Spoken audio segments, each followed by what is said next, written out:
हाय दोस्तों, हम लोग पिछली क्लास में पढ़े थे मांग में वृद्धि और मांग में कमी। तो वही क्लास को हम लोग आगे बढ़ाते हुए आज हम लोग पढ़ेंगे मांग में विस्तार एवं संकुचन। मांग में विस्तार कैसे होता है और उसका संकुचन कैसे होता है, तो वो हम लोग आज मांग में विस्तार एवं मांग में संकुचन देखेंगे। तो कल हम लोग ये सारे तत्व, ये सारे टॉपिक को देख चुके थे। हम लोग पिछली क्लास में देखे थे मांग में कमी और वृद्धि में होता क्या था कि मांग में वृद्धि और कमी कीमत दिया हुआ रहता था, एक कीमत फिक्स रहता था, और ये जितने भी पॉइंट हमने लिखा है, जैसे पहला उपभोक्ता की आय बढ़ जाता था तो मांग में वृद्धि होती थी, और वस्तु की उपयोगिता बढ़ती थी तो मांग में वृद्धि हो जाती थी। संबंधित वस्तु की कीमत में परिवर्तन होने से मांग में वृद्धि और कमी होती थी।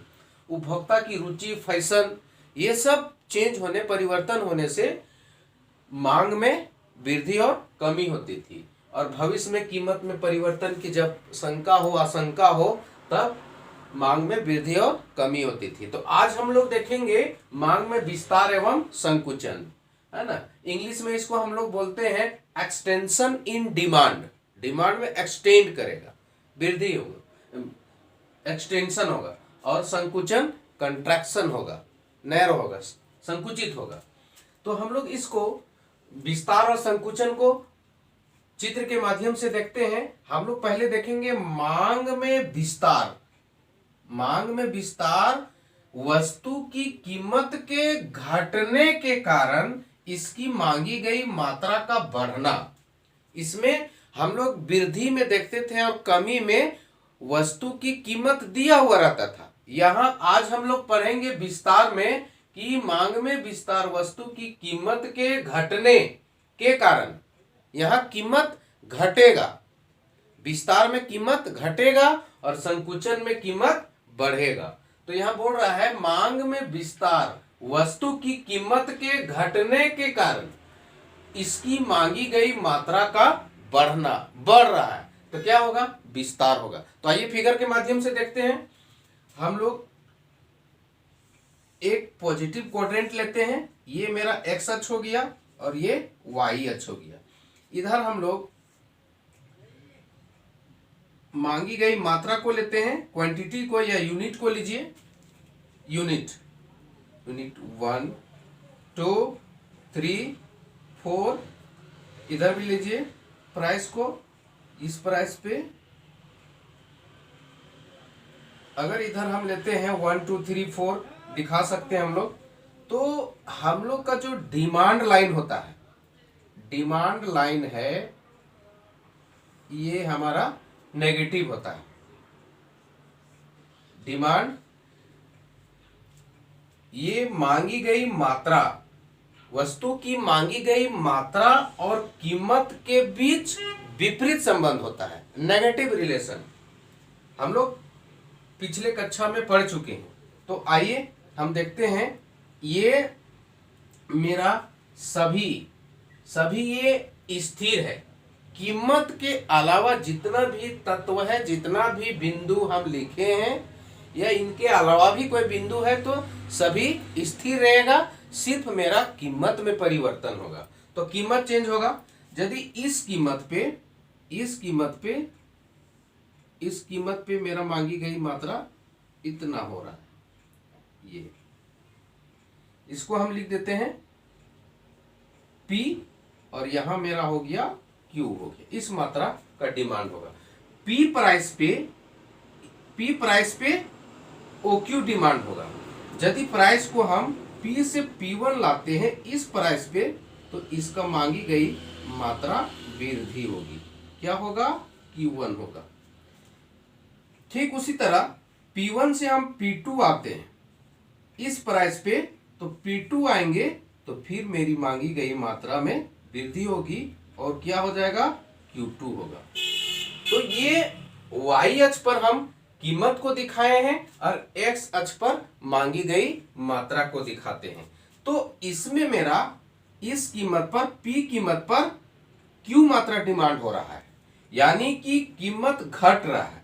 यहां हमने लिखा है कि वस्तु की कीमत के घटने के कारण इसकी मांगी गई मात्रा का बढ़ना, कीमत घटते जा रहा है, मांगी गई मात्रा बढ़ रहा है। तो मेरा अगर इसको हम लेते हैं इस बिंदु पे, इस बिंदु को ए मानते हैं और इस बिंदु को बी मानते हैं, तो यहां मेरा ए से बी की तरफ हम शिफ्ट हो रहे हैं। तो मेरा विस्तार हो रहा है, मांगी गई मात्रा में विस्तार हो रहा है। हम ए से बी की तरफ जा रहे हैं, एरो दिया हुआ है, हम आसानी से समझ सकते हैं।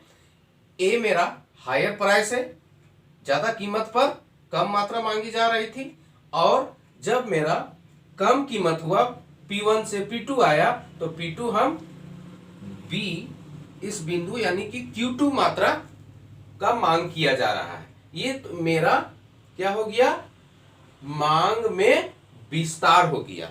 अब हम लोग आगे देखेंगे, मांग में संकुचन देखेंगे। तो मांग में हम संकुचन को देखेंगे।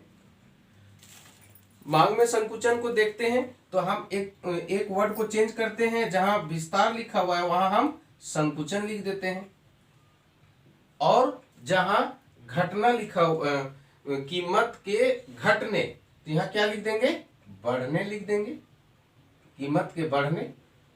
और यहां मांगी गई मात्रा का बढ़ना, तो यह क्या हो जाएगा, घटना हो जाएगा, घटेगा, घटना।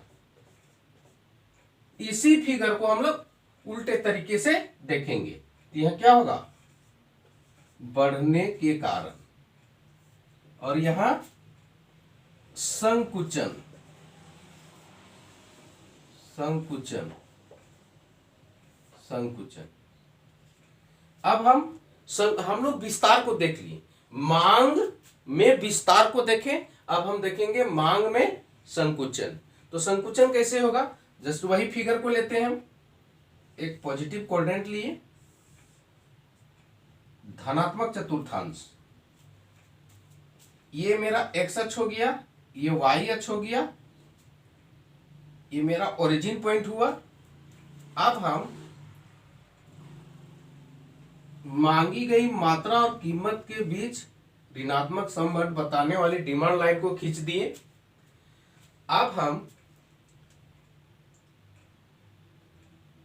इस कीमत पे, P कीमत पर मेरा मांगी गई मात्रा Q हुआ।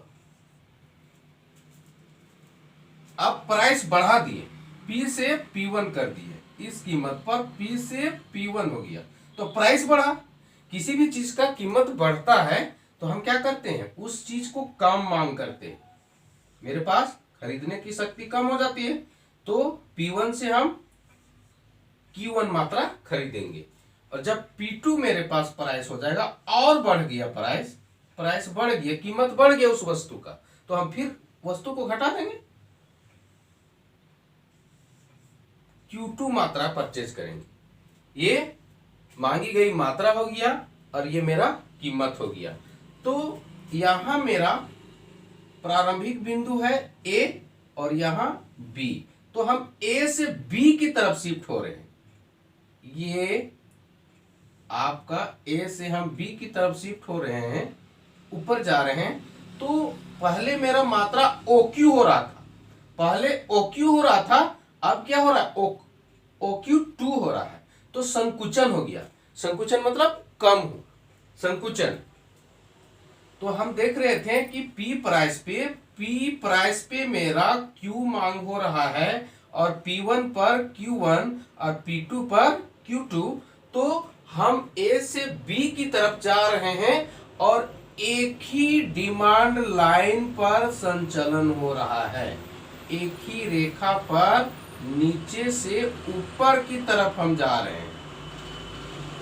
प्रतियोगिता परीक्षा में पूछता है कि जब मांग में संकुचन होता है तो एक ही मांग की रेखा पर हम नीचे से ऊपर की तरफ जाते हैं। ये मेरा क्या आंसर होगा कि एक ही मांग रेखा पर संचलन होगा और नीचे से ऊपर की तरफ हम संचलन करेंगे। किसमें? मांग में, संकुचन में।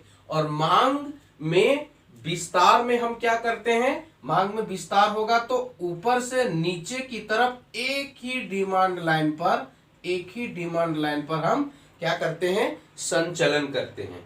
तो आज हम लोग यहीं तक अपना कक्षा को विराम देते हैं दोस्तों। तो हम लोग जो अध्ययन कर रहे हैं, हम लोग प्रयास कर रहे हैं छोटे छोटे बिंदु को एक एक करके बारीकी से समझते जाएं और अगला बिंदु को, उस बिंदु के माध्यम से अगला बिंदु को समझें। और हम देख रहे हैं कि मेरा वीडियो में क्या कमी है, मैं अपने कमी को सुधारना चाहता हूं। इसलिए आप लोग कमेंट के माध्यम से मेरे वीडियो में अगर किसी तरह का कमी नज़र आता है और क्या सुधार करना है, मेरा टीचिंग स्किल क्या है, उसमें सुधार करना है, तो आप कमेंट के माध्यम से लिख सकते हैं और हमको सलाह दे सकते हैं कि मेरा वीडियो या मेरे पास जो भी साधन संसाधन है उस संसाधन का हम सही प्रयोग कर रहे हैं या नहीं। तो मैं आपका कमेंट का आशा करता हूं, आपका आशीर्वाद का आशा करता हूं। धन्यवाद।